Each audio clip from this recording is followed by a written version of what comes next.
समग्र शिक्षा अंतर्गत बुलबुल सीरीजर गोटे सुंदर गपटी पतला बिलेई एवं मोटा बिलेई। थरे जड़े गरीब बुढ़ी लोक गोटे बिलेई सह रोते से बिलेई ता मालिकाणी भली पतला और दुर्बला थिला। दिने बिलेईटी छात उपरे बसीथिला बेले गोटे मोटा बिलेई को छातरे डेउथिबार देखिला। सांग तुमे सबुदिन भल खाद्य खाउथिबा परि देखा जाउछ, तुमे केउठु तुमर खाद्य पाउछ? पतला बिलेईटी मोटा बिलेई को पचारिला। प्रतिदिन मु राजा टेबुल सुआदिया भोजन छड़ाई आनी थाए, मोटा बिलेई कहला। जदि तुमे चाह तेबे मु तुमको काली सेठाकू नहीं जीवी, मोटा बिलेई पुणी कहला। पतला बिलेई कहला, मु तम सह जीवी, तुम सह एही जगार संध्यारे भेट हेब। पतला बिलेई तापरे ता मालिकाणी पाखकू जाई राजा को भोजी कथा कहला। बुढ़ी लोकटी कहला, तो पाखरे जहा अच्छी से संतुष्ट रह।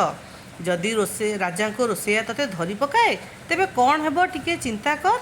किंतु पतला बिलेई ता उपदेश को टिके मध्य ध्यान देला नहीं। परदिन दुई बिलेई राजप्रासाद को गले।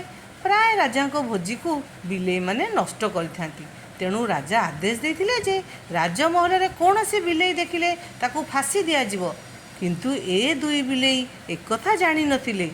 भोजी कक्ष भितर को मोटा बिलेईटी पशिबा बेले ता सांग बिलेईटी राजा देथिबा आदेश कथा ताकू कहिला। मोटा बिलेई सांगे सांगे सेठारु बाहरी गला। किंतु पतला बिलेईटी गोटिए भजा मांस खंड उपरे नजर देथिला। हठात गोटिए शक्त हाथ ताकू धरी पकाइला। किछि समय परे ताकू मारी दिया गला।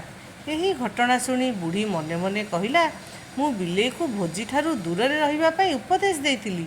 से जदि मो कथा शुणी था ओ ता पाखरे जहा थिला सेथिरे खुशी था ताहले आज से बंची था। तेणु जहा मिलुची सेथिरे संतुष्ट रुह।